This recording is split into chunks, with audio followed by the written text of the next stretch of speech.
Blade, परमाणु, लेखक तरुण कुमार वाही। यह कहानी चेतावनी है उन माँ बाप को जो अपने बच्चों पर अधिक ध्यान नहीं दे पाते और बच्चे इस उपेक्षा के कारण चले जाते हैं ब्लेड की शरण में, जहां उनके अपरिपक्व मस्तिष्क को बना दिया जाता है, दी जाती है धार, वो धार जो देश की नसें काटती चली जाती हैं। नन्हे व मासूम बच्चों को गुमराह करके उन्हें गलत राह पर डालने वाले शैतान ब्लेड की धार काटनी है अब मुझे। प्रस्तुत है ब्लेड के साथ परमाणु की एक जोरदार टक्कर। भीड़ भरी बस में एकाएक हुआ हंगामा। बहुत देर से तो चक्कर में था तू जेब के, पुलिस के हवाले करो इसे, इतनी सी उम्र में इतनी होशियारी। हंगामे के चलते बस रोक दी गई थी। उसके नाखूनों पर निगाहें जाते ही दंग रह गए लोग। नाखूनों में ब्लेड के टुकड़े फिट हैं इसके। उधर लड़के के चेहरे पर हिंसक भाव किसी को दिखाई नहीं पड़ रहे थे। फिर अचानक ही चमकी बिजली और ब्लेड उन आदमी के सीने में दे मारे। आ और लड़का बस से कूदकर यह जा वह जा गायब। भीड़ चिल्लाती रह गई, पकड़ो पकड़ो। टायरों की तेज चीख चिल्लाने की कार ठीक वहीं पहुंचकर रुकी और शायद कोई आता जाता टक्कर मार गया है इसे। लेकिन अगले ही पल फैल गई उनकी निगाहें। उस सड़क पर पड़े बच्चे के साथ दो तीन बच्चे और आ गए थे दौड़ दौड़ के सब तरफ से। ऐसी टक्कर तो आए दिन लगा करती है मुझे। हा हा हा हा हा। बाकी बच्चे हंस रहे थे। उम्र छोटी थी, इरादे भयानक थे उन बच्चों के। चलो तुम करो अपनी जेबें खाली, उतारो अपनी रिस्ट वॉच और तुम अपने जेवर जल्दी। उन्हें बच्चा समझने की भूल कर बैठा था वह आदमी और लगा दिया एक थप्पड़। खेलने की उम्र जरूर है तुम्हारी, पर बुरी चाकुओं से नहीं। उसकी यही हरकत भारी पड़ी उसे और एक हॉकी लगी उसके सर पर तड़ाक। बच्चा समझकर पीटना चाहता है, अब याद रखेगा हमें। और उस आदमी की चेतना लुप्त होती चली गई। नहीं। इधर रिसेस की बेल बजते ही जहां अधिकांश बच्चे दौड़ पड़ते हैं खेल मैदान की ओर, वहीं कुछ पहुंचते हैं पीपल के उस पेड़ के निकट। दादा, वो कल वाली पुड़िया देना।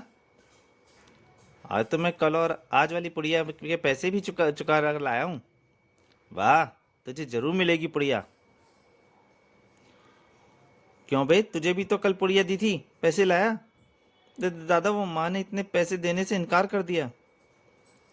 लेकिन उस पुड़िया का पाउडर चखने के बाद आज सुबह से ही उससे और लेने की तबीयत कर रही है। दादा, एक पुड़िया और दे दो मुझे, ना जाने क्यों बेचैनी सी हो रही है। हा हा हा हा, वह तो होगी ही।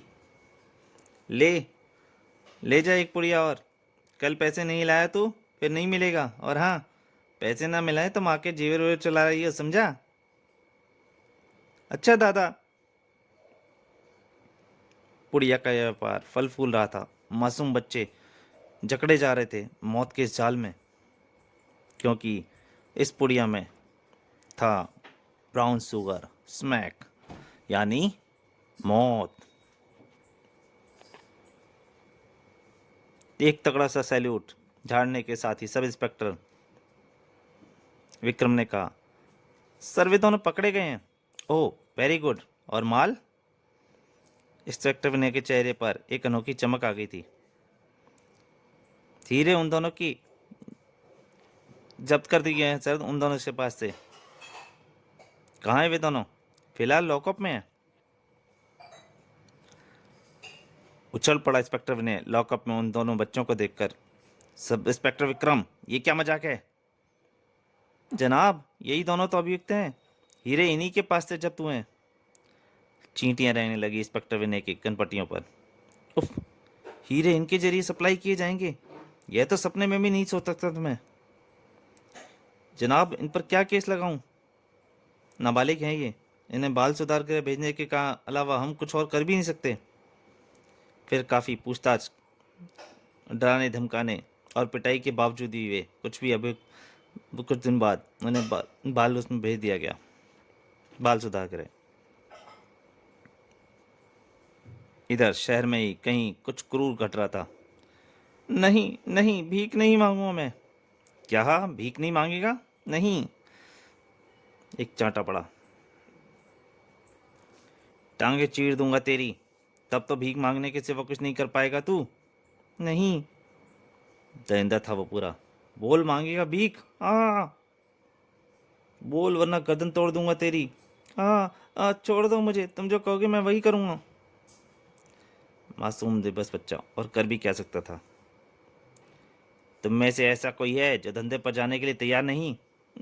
हम सब तैयार हैं। बाकी सब बच्चों ने डर कर हाथ उठा दिया था। वेरी गुड, सबको धंधे के बारे में समझा दिया जाएगा। अभी जाओ।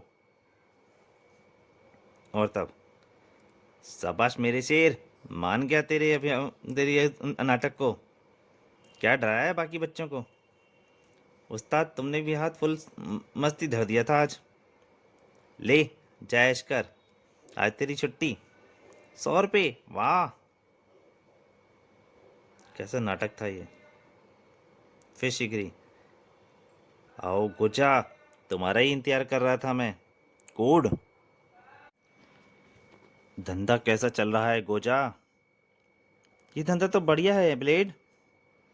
बच्चों के हाथों जुर्म करवाओ, बच्चे पकड़े जाएं तो उन्हें अधिक से अधिक बाल सुधा गृह की सजा।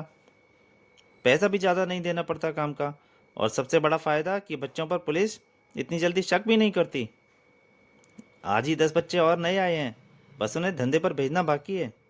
गुड, वेरी गुड गोजा। हा, पर इसकी पीठ पर ब्लेड का मार्क लगाना मत भूलना। ब्लेड का मार्का। चीख उठते थे बच्चे उस मार्के की पीड़ा से। हा, ये मार्का तुम्हें देगा ब्लेड की सुरक्षा। आई। आर्म्स एंड एमिनेशन की शॉप पर मुझे एक रोलर चाहिए। ओह, इस खिलौना गन से मुझे डराने आए हो बच्चे? ये खिलौना गन नहीं है बाबूजी, ये है मेरी ग्रेनेड गन। चीथड़े उड़ गए थे इसके। मैदान साफ है, जल्दी करो, समेट लो हथियार।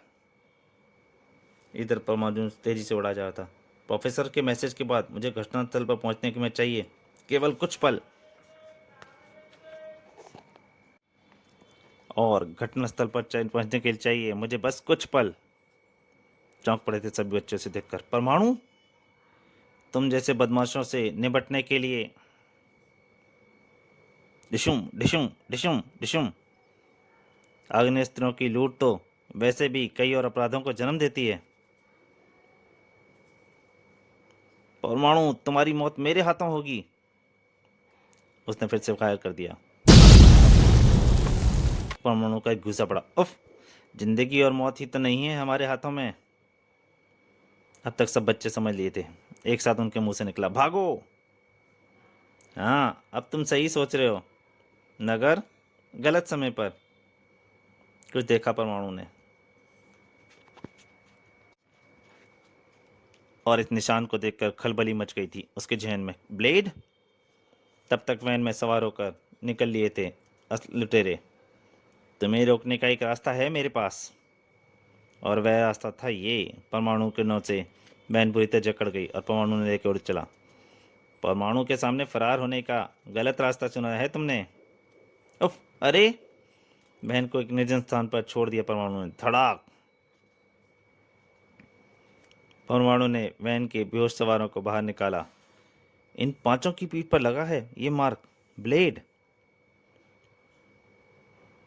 और यही झटका, एक और झटका लगा उसे। उफ, सबके मास्क उतारते ही। इन सबकी उम्र 14 से 16 साल के बीच में है। नाबालिग बच्चों द्वारा अपराध की घटनाएं बढ़ती जा रही हैं। कौन है इन सबके पीछे?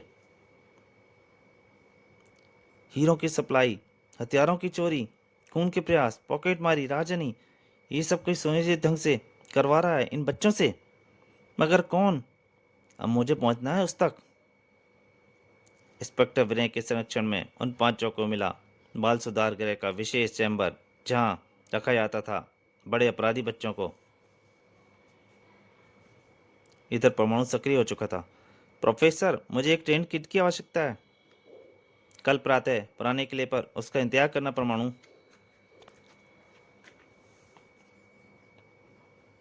और परमाणु पुराने किले में उस बच्चे को देखकर चौंक गया। परमाणु किड? परमाणु? गुड मॉर्निंग परमाणु। वाह, प्रोफेसर ने नया किट भेजा है। परमाणु, कैसा लगा ये बच्चा? तुम्हें ऐसे ही किट की आवश्यकता थी ना? Thank you professor, thank you very much. परमाणु खुश हो गया था। मुस्कुराया परमाणु किड। कैसे याद किया परमाणु? नाची तुम्हारे किस काम आ सकता है? उसका जन्म सफल हो जाएगा। परमाणु किड, एक महत्वपूर्ण काम पर जाना है तुम्हें। तुम्हारे देश पर बंदा मौत के मुंह में भी जाने के लिए तैयार है। गुड। भीड़ भरी बस में शोर मच गया। अरे बस रोको, मेरी जेब कट गई। युवक ने पकड़ लिया उस लड़के को। इसके पास है मेरा पर्स, इसी ने काटी है मेरी जेब। नहीं, मैंने नहीं, जेब नहीं काटी। तलाशी लो इसकी। तलाशी में मिला सिर्फ 1 रुपया। पर्स तो इसके पास नहीं है। मैंने जेब नहीं काटी। पर्स कहाँ गया? अगले स्टैंड पर उतर गया लड़का। आगे बढ़ती बस को आश्चर्य से देख रहा था वो। मेरी जेब से पर्स किसने उड़ा दिया? क्यों बच्चू लाल, ये पर्स अगर तुम्हारी जेब से वस्तु ले आता तो कितने जूते पड़ते। तुमने उड़ाया मेरी जेब से पर्स? बेशक। वाह, तुम तो बहुत बड़े पॉकेट मार हो यार। पॉकेट मार की पॉकेट मार दी। ओह, पॉकेट नहीं, सारी बस तुम्हें बचाया है। उस धंधे में एक दूसरे पे काम तो आना ही पड़ता है। आपस में परिचय हुआ दोनों का। हमारे साथ मिल जाओ। ब्लेड की सुरक्षा में काम करोगे तो मजे करोगे। वैसे एक राज की बात बताऊं? राज की बात? हाँ, अगर तुम पॉकेट ना भी मारते तो भी ब्लेड की सुरक्षा तो तुम्हें बचा ही लेती उन लाशों, उन सब लोगों से। ब्लेड का कोई भी पॉकेट मार अकेला नहीं होता अपने काम के क्षेत्र में। क्या मैं भी बन सकता हूँ ब्लेड का सदस्य? मैं तुम्हें ले चलता हूँ गोजा के पास। ए टैक्सी! फिर चले आओ, घबराओ नहीं, अपने ही आदमी है। दरिंदे के सामने पहुंच गए दोनों। उस्ताद, नया बकरा लाया हूँ, बड़ा पॉकेट मार है। तब मोंटी ने जो कुछ तुम्हारे बारे में बताया है उसे सुनकर मैंने ब्लेड का सदस्य बनाना स्वीकार कर लिया है तुझे। तो दोस्तों, ब्लेड का पहला भाग यहीं तक। दूसरे और अंतिम भाग में जल्दी आपके सामने हाजिर होऊंगा। तब तक के लिए नमस्कार।